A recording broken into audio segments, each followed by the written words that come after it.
Result വരുന്നതിന് മുന്നേ ഞാൻ മാതാവിനോട് പ്രാർത്ഥിച്ചു, മാതാവ് എനിക്കൊരു അടയാളം കാണിച്ചു തരണം, ഞാൻ പാസ്സാവുകയാണെങ്കിൽ എനിക്ക് അടയാളം കാണിച്ചു തരണം. അപ്പോൾ മാതാവ് എനിക്ക് അന്ന് മഴവില്ല് കാണിച്ചു തന്നു. എനിക്ക് ഭയങ്കര സന്തോഷമായി. ഇടയ്ക്കിടയ്ക്ക് മാതാവിനോട് ഞാൻ അടയാളം ചോദിക്കാറുണ്ട്. അപ്പോൾ മാതാവ് തിരിയിൽ ചെറിയൊരു ഹാർട്ടിൻ്റെ രൂപം, കനൽ പോലെ വരുന്നത്, പിന്നെ സുഗന്ധാഭിഷേകം, ഇതൊക്കെ എനിക്ക് മാതാവ് അടയാളങ്ങളായിട്ട് തരാറുണ്ട്. പിന്നെ അത് കഴിഞ്ഞ് റിസൾട്ട് വന്നു. റിസൾട്ട് വരുന്ന ദിവസം അന്ന് എക്സാമിന് ഞാൻ പരിചയപ്പെട്ട ഒരു ചേച്ചി എന്നെ വിളിച്ച് പറയാണ്, ഇന്ന് റിസൾട്ട് വരുന്നു തോന്നണോ, നിൻ്റെ മെയിലൊന്ന് ചെക്ക് ചെയ്യുക, റിസൾട്ട് വന്നോ നോക്ക്. ഞാൻ നോക്കിയപ്പോൾ റിസൾട്ട് വന്നിട്ടില്ല. ആ സമയത്ത് 2 മണിയാണ്. അപ്പോൾ 2 മണി തൊട്ടിട്ട് ഞാൻ മുട്ടുമേ നിന്ന് 2 മെഴുതിരി കത്തിച്ചിട്ട് പ്രാർത്ഥന, മാതാവേ നീയാണ് നാണം കെടാൻ പോണേ, തോറ്റു കഴിഞ്ഞാൽ എന്നെ ജയിപ്പിച്ച് തന്നില്ലെങ്കിൽ നീ ആട്ടോ നാണം കെടാൻ പോണേ, എല്ലാവരുടെ മുമ്പിൽ നീ നാണം കെടും, അത് ഉണ്ടാക്കരുത്, എനിക്ക് അതിലൊരു താല്പര്യമില്ല. ഞാൻ മാതാവിനോട് കരഞ്ഞ് പ്രാർത്ഥിക്കുക, വിശ്വാസ പ്രമാണം ചൊല്ലുണ്ട്, പ്രത്യക്ഷീകരണ പ്രാർത്ഥന മാറി ചൊല്ലുണ്ട്, ഒരു കൊന്ത ചൊല്ലി, ഒരു കരുണക്കൊന്ത ചൊല്ലി. ഇതെല്ലാം കഴിഞ്ഞപ്പം ഞാൻ ബൈബിൾ എടുത്ത് തുറന്നു നോക്കാം. മാതാവ് എൻ്റെ അടുത്ത് ഇടയ്ക്കിടയ്ക്ക് ബൈബിളിലോടൊക്കെ സംസാരിക്കും.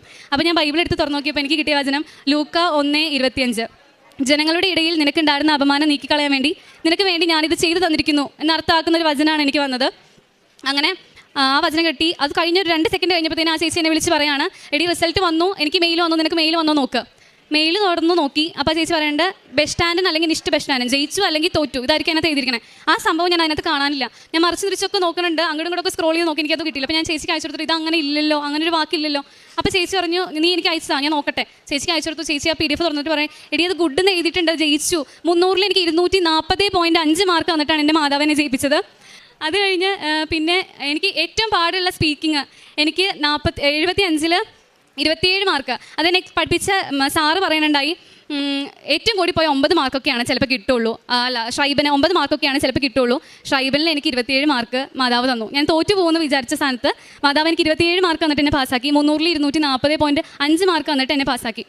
പിന്നെ ഇതാണ് എൻ്റെ ആദ്യത്തെ സാക്ഷ്യം. രണ്ടാമത്തെ സാക്ഷ്യം, എനിക്ക് PCOD എന്ന് പറഞ്ഞിട്ട് ഒരു അസുഖം ഉണ്ടായിരുന്നു. ഓവറീസിൽ ഇങ്ങനെ കുരുക്കൾ വന്നിട്ട് പീരീഡ്സ് റെഗുലർ അല്ല. എനിക്ക് എല്ലാ മാസവും 1-2 തവണ വരും, അല്ലെങ്കിൽ കണ്ടിന്യൂസ് ആയിട്ട് ഒരു മാസം മൊത്തം, രണ്ടാമത്തെ മാസം കണ്ടിന്യൂസ് ആയിട്ട് വന്നുകൊണ്ടിരിക്കും. ഭയങ്കര ബുദ്ധിമുട്ടായിരുന്നു. തുടക്കം കുറേ ആയുർവേദം കാണിച്ചു, ഹോമിയോ കാണിച്ചു, പിന്നെ ഇടയ്ക്കൊന്ന് ഡ്രോപ്പ് ചെയ്തു, പിന്നെ ഹോമിയോ കണ്ടിന്യൂ ചെയ്തു. അവസാനം ഞാൻ മരുന്ന് കഴിച്ച് മടുത്തപ്പോൾ ഞാൻ ഉടമ്പടിയൊക്കെ തുടങ്ങിയ സമയത്ത് ഞാൻ മാതാവിനോട് പറഞ്ഞു, ഞാൻ ഈ മരുന്ന് കഴിക്കാൻ പോണില്ല, നീ മാറ്റി തരുവാണെങ്കിൽ അത് മാറിക്കോട്ടെ, നിനക്ക് മാറ്റി തരണമെന്നില്ലെങ്കിൽ അത് മാറണ്ട എന്ന് ഞാൻ തീരുമാനിച്ചു. എന്നിട്ട് ഞാൻ എല്ലാ ദിവസവും ഞാൻ ഉടമ്പടി ഉപ്പും തൈലവും തേനും ഞാൻ ഉപയോഗിക്കുമായിരുന്നു. അടിവയറ്റിൽ ഞാൻ വിശുദ്ധ തൈലം വെച്ചിട്ട് എന്നും കുരിശ് വരയ്ക്കുമായിരുന്നു. ഇതാണ് എൻ്റെ രണ്ടാമത്തെ സാക്ഷ്യം. മൂന്നാമത്തെ സാക്ഷ്യം, ഞങ്ങൾ നെൽകൃഷിയാണ് ചെയ്തുകൊണ്ടിരിക്കണേ. അപ്പോൾ നെൽകൃഷി തുടങ്ങിയ സമയത്ത് അമ്മ, ഞാറൊക്കെ പാകുന്ന സമയത്ത് അമ്മ ഉടമ്പടി വിശുദ്ധ ഉപ്പിട്ടിട്ട് എല്ലാവരുടെയും പ്രാർത്ഥിക്കുമായിരുന്നു. അപ്പോൾ കൊയ്ത്തിൻ്റെ സമയത്ത് ഞാൻ വീട്ടിലുണ്ട്. അപ്പോൾ കൊയ്ത്ത് തുടങ്ങുന്നത് തൊട്ടിട്ട് തീരണ വരെ ഞാൻ ജപമാല ചൊല്ലിക്കൊണ്ടിരിക്കുകയായിരുന്നു.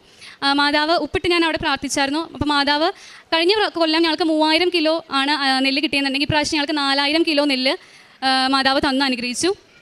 പിന്നെ കാരുണ്യ പ്രവൃത്തിയായിട്ട് ഞാൻ ചെയ്തത്, രോഗികളെ സന്ദർശിച്ച് കാണും,